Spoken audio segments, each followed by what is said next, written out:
Ariel Danan, je travaille actuellement dans le monde philanthropique. Après une longue carrière à la Bibliothèque de l'Alliance israélite universelle et à l'Alliance israélite universelle, la Bibliothèque de l'Alliance étant l'une des bibliothèques les plus importantes au monde sur tout ce qui concerne les études juives et particulièrement sur l'histoire des Juifs en Afrique du Nord. Il y a longtemps, j'avais fait des études d'histoire, d'informatique et d'hébreu et j'ai fait une thèse sur l'histoire du peuple juif au XXe siècle. Il est difficile de déterminer vraiment des périodes charnières dans l'histoire des Juifs en Afrique du Nord, mais il y a évidemment des moments qui sont un peu clés. Le premier moment, c'est évidemment la période qui est assez large sur plusieurs siècles, où les Juifs sont arrivés en Afrique du Nord. On a des traces archéologiques, par exemple à Volubilis à côté de Meknès au Maroc, également pour une période un peu plus ancienne à Carthage à côté de Tunis. Il y a aussi des références dans le grand historien du peuple juif dans l'Antiquité, Flavius Joseph, qui parle de Juifs qui sont allés en Égypte et qui sont allés au-delà de l'Égypte et qui ont vraisemblablement rejoint l'Afrique du Nord.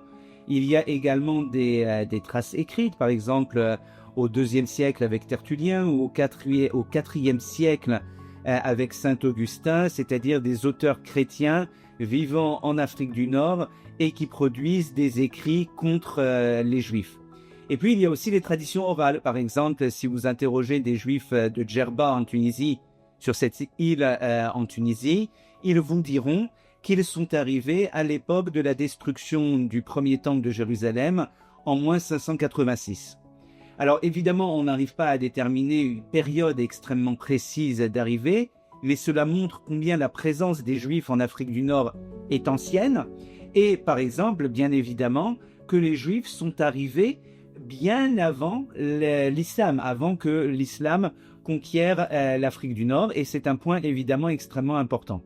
Alors la deuxième période, c'est bien évidemment le moment où l'Afrique du Nord est passée sous domination musulmane, et cela va changer beaucoup de choses pour les Juifs.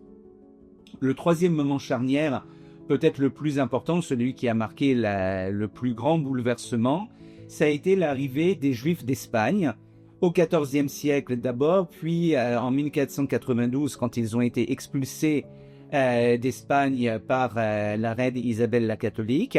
Cela a été un moment particulièrement charnière, d'abord parce que ça a permis de revivifier des communautés qui étaient en mauvaise posture en Afrique du Nord suite à 1 ou 2 siècles auparavant aux persécutions commises par la dynastie des Almohades, notamment particulièrement dans ce qui allait devenir l'Algérie et le Maroc. Et donc les Juifs venus d'Espagne sont venus revitaliser des communautés qui étaient en déshérence. Les Juifs d'Espagne, c'était également une population beaucoup plus, disons, cultivée, qui avait des métiers commerciaux, qui ont donc vraiment en fait redonné une vie à ces communautés en Afrique du Nord sur le plan socio-économique et sur le plan intellectuel. Alors il est vrai que la cohabitation entre les deux communautés a été compliquée, cela a mis du temps, certaines fois plusieurs siècles, pour que les deux communautés se fondent en une seule. Des fois, ça ne s'est même pas réellement passé. Il a pu persister notamment des synagogues différentes, des coutumes différentes. Mais cette période du XVe siècle a été une période véritablement transformatoire de la présence juive en Afrique du Nord.